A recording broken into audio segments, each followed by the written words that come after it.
अक्षय शिंदेच्या मृतदेहाचा postmortem प्रक्रियेला आता सुरुवात झालेली आहे। जे रुग्णालयामध्ये पत्र मिळाल्यानंतर ही प्रक्रिया आता सुरू झाली आहे। तज्ञ डॉक्टरांच्या टीमकडून पोस्टमार्टम केलं जात आहे। पोस्टमार्टम करताना व्हिडिओ रेकॉर्डिंग सुद्धा केलं जात आहे। अक्षय शिंदे याचे फिंगरप्रिंट्स सुद्धा घेण्यात आलेले आहेत। पोस्टमार्टम पूर्ण होताच प्रिलिमिनरी रिपोर्ट डॉक्टरांकडून पोलिसांना दिला जाणार आहे।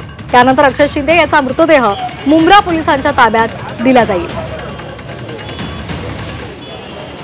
दरम्यान या संदर्भात अधिक माहिती घेऊयात आमच्या प्रतिनिधी सीमा आढे यांच्याकडून। सीमा, काय सध्याचा ताजा तपशील आहे? नक्कीच आपण बघितलं तर पोस्टमार्टम साठी नराधम अक्षय शिंदेचा जो मृतदेह आहे तो 10:30च्या सुमारास सकाळी जे रुग्णालयामध्ये आणण्यात आलं आणि त्यानंतर कागदोपत्री जी कायदेशीर प्रक्रिया आहे ती प्रक्रिया पूर्ण करण्यात आली आणि या प्रक्रियेला काहीसा वेळ गेला, कारण प्रकरण हे तसं असल्यामुळे त्यानंतर काही तास गेल्यानंतर आता अक्षय शिंदे याच्या शवविच्छेदनाला जी आहे ती सुरुवात झालेली आहे। पुढच्या तासाभरामध्ये पोस्टमार्टमची प्रक्रिया पूर्ण होईल अशी माहिती मिळते। त्याचसोबत अक्षय शिंदे याचा मृतदेह जो आहे पोस्टमार्टम नंतर मुंब्रा पोलिसांच्या ताब्यात देण्यात येईल आणि त्यानंतर तिथून अक्षय शिंदे याच्या कुटुंबियाला त्याचा मृतदेह जो आहे तो ताब्यात देण्यात येणार असल्याची माहिती मिळते।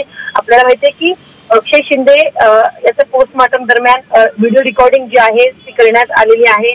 जी कायदेशीर प्रक्रिया असते ती त्या कायदेशीर प्रक्रिया फॉलो करूनच संपूर्ण पोस्टमार्टमची प्रक्रिया जी आहे ती करण्यात येत असल्याची माहिती जे रुग्णालयाच्या डीन पल्लवी सापळे यांनी सुद्धा काही वेळापूर्वीच माध्यमांना दिलेली आहे। त्याचसोबत अक्षय शिंदे याचे फिंगरप्रिंट सुद्धा पोस्टमार्टम पूर्वी घेण्यात आलेले आहे। त्यामुळे आता पुढच्या तासाभरामध्ये पोस्टमार्टमची प्रक्रिया पूर्ण होईल आणि मुंब्रा पोलीस स्थानकात अक्षयचा मृतदेह जो आहे तो ताब्यात देण्यात येईल आणि त्यानंतर त्याच्या कुटुंबियाला देण्यात येईल।